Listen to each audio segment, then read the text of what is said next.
Focusing on the feeling of the wish fulfilled is hard. Most of us fail at it. There are 4 ways to do it, but only one of them will work for you. You see, everyone's brain is wired differently. We process goals differently. Once you understand how you process goals, you can choose the best approach to feeling the wish fulfilled. Here's how to do it. He simply says, the great secret of success is to focus the attention on the feeling of the wish fulfilled. But he leaves quite a few unanswered questions in my mind regarding about how to do. Before experimenting with Goddard's teams, I had very strict techniques and guidelines from previous manifestation practices, but Goddard's teams left me quite confused and actually decreased my confidence in the type of image to focus my attention on. I saw there being 4 different possible ways to do it. First of all, I thought about focusing on my big goal. In my case, it was to make $1 million. The second possibility was to focus on more achievable and believable goals, things like your next step. So in my case, that was something like saving $1,000. The third alternative was to focus on the process of achieving my goal, how I'm going to make that $1 million. And I was looking at doing it by investing. And the fourth alternative, which Goddard suggests, is focusing on the feeling of the wish fulfilled. But the problem for me was this.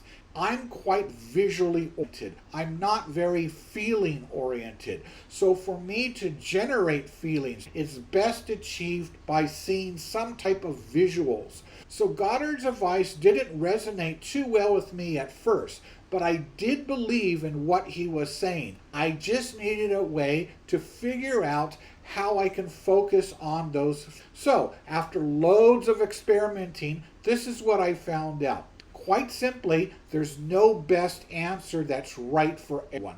You see, we are all very different. We perceive the world differently. We use our senses differently.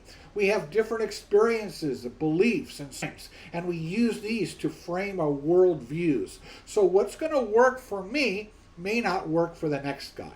But don't become disillusioned. There's a logical process you can take, and I'm going to share that with you. The process involves discovering 2 different elements. First, your image, what you're going to have in mind, and the second thing is what feelings you're going to have. The first part is we need to determine what image to focus our attention on. And as I mentioned, there's a couple different ways we can go about this. We can start out by focusing on the big goal, and I suggest you do that. Coming up with a detailed vision of a big goal that you want to focus on. Make it as compelling and as powerful as possible. Then simply close your eyes and bring that vision up to your mind and think about it. See if it motivates you.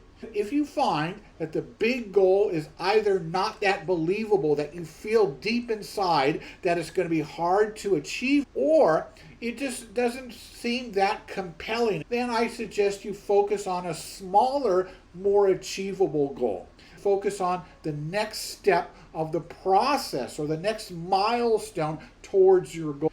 And if that doesn't work, then focus on the process of being the person you need to be to achieve your goal. And quite often, this will be things like confidence, being more proactive, willing to take more risk, procrastinating less often. Focus on what changes need to occur to be the person who has the skills and abilities to achieve your goal. I've given you the process to determine what image works for you best. You simply need to look at all of these and decide which one works for you best. Now the second part, you need to determine the feeling. So Goddard, of course, focuses on the feeling of the wish fulfilled.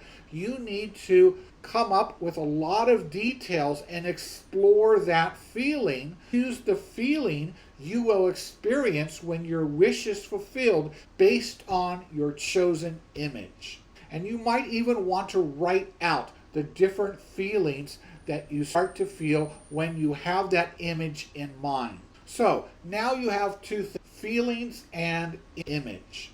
But you need to understand that they're connected. And this is the part that I got lost with Goddard's teachings.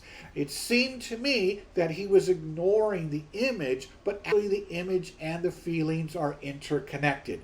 You see, feelings come about from doing something. And you have to see yourself doing it in your imagination in order for those feelings to come forth. So images and feelings are actually interconnected. I've learned to balance my feelings with images. So now you know the elements, you can actually pinpoint the image and the feelings that will excite you and drive you to take action.